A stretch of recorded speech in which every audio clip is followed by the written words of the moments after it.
tuna imani baada ya wachezaji wetu kuonesha kiwango kile, kuna watu hii leo wanaishi watu wenye roho mbaya.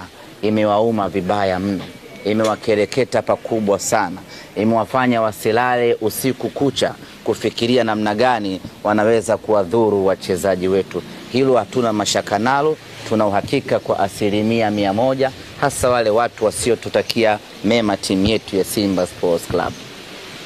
Basi kwa kuzingatia hilo na kwa kufahamu hilo, tuko hapa kwa ajili ya kutafuta ulinzi kwa Mwenyezi Mungu. Sadaka hii tunayoitoa hapa ni moja kati ya mambo ambayo tunanuia ni kumuomba Mwenyezi Mungu awape ulinzi wachezaji wetu. Mabaya yote wanaofanyiwa na watu wabaya yasiwafikie, na sio tu yasiwafikie, yawarudie wale ambao wanafanya mambo mabaya kwa ajili ya wachezaji wetu. Tunaamini kwa kuwa tumefanya jambo jema la kumpendeza Mwenyezi Mungu, tunaamini atawapa kinga, atawalinda wachezaji wetu dhidi ya vita za kibinadamu, na kiwango ambacho wamekionyesha jana waendelee kukionyesha kiwango hicho hicho mpaka tamati ya maisha yao.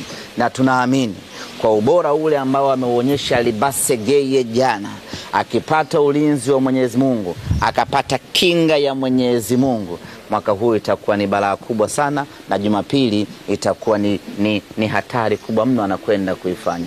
Balaa aliyolifanya Anicet Uhura akapata kinga, mabaya yote ya kadunda yasimdhuru, itakuwa ni hatari kubwa mno kweli kweli kuelekea katika msimu huu ambao tupo wa kimashindano. Kwa hiyo sadaka hii ambayo tunaitoa, ukiachilia mbali kuomba kwa Mwenyezi Mungu atufanye wepesi katika mchezo wetu wa Jumapili, lakini vile vile sadaka hii tunaitoa kwa ajili ya kutafuta kinga za Mwenyezi Mungu, atujalie na awajalie wachezaji wetu kila siku viwango vyao viendelee kuwa bora, viendelee kuwa mahiri kwa maslahi ya Simba Sports Club.